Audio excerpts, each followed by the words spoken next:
ನೋಡಿ, ಈ ಸ್ಪೈನ್ ಇದೆಯಲ್ಲ, ಇದು ಪಿಲ್ಲರ್ ಆಫ್ ದ ಬಾಡಿ. ಸೈಡಿಂದ ಎಸ್ ಸೇಪ್ ಕರ್ವೇಚರ್, ಇದರಿಂದ ಸ್ಟ್ರೇಟು. ನೋಡಿ, ಇದು ಬರೇ ನಿಮಗೆ ಸಪೋರ್ಟ್ ಅಷ್ಟೇ ಮಾಡಲ್ಲ, ಸ್ಪೈನಲ್ ಕಾರ್ಡ್ ಪ್ರೊಟೆಕ್ಷನ್ ಕೊಡುತ್ತೆ.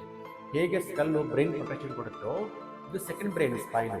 ಈ ವರ್ಟಿಬ್ರಲ್ ಬಾಡಿ 33 ಇರುತ್ತೆ, ಆಮೇಲೆ 24 ಆಗುತ್ತೆ, ವಯಸ್ಸಾಗ್ತಾ ಕನ್ಫ್ಯೂಸ್ ಆಗಿ ನಿಮ್ಮ ಸ್ಪೈನ್ಗೆ ಪ್ರೊಟೆಕ್ಷನ್ ಕೊಟ್ಟು ಈ ನರ್ವ್ ಬರುತ್ತಲ್ಲ 31 ಕೇರ್ಸು, ಈ ನರ್ವ್ ನಿಮ್ಮ ಹಾರ್ಟು, ಲಂಗ್ಸು, ಲಿವರ್ ಪ್ರತಿಯೊಂದು ಆರ್ಗನ್ ಕಂಟ್ರೋಲ್ ಮಾಡುತ್ತೆ.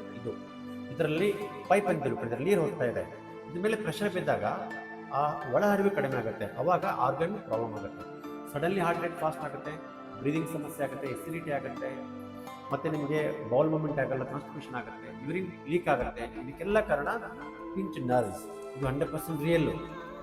ಆವಾಗ ಇದ್ರ ಮೇಲೆ ಪ್ರೆಷರ್ ತೆಗೆದಾಗ ಈ ದೇಹದ ವ್ಯವಸ್ಥೆ, ಆರ್ಗನ್ಸ್ ಎಲ್ಲ ಚೆನ್ನಾಗಿ ಕೆಲಸ ಮಾಡಿ ನೂರಾರು ರೋಗಗಳನ್ನು ವಾಸಿ ಮಾಡಬಹುದು.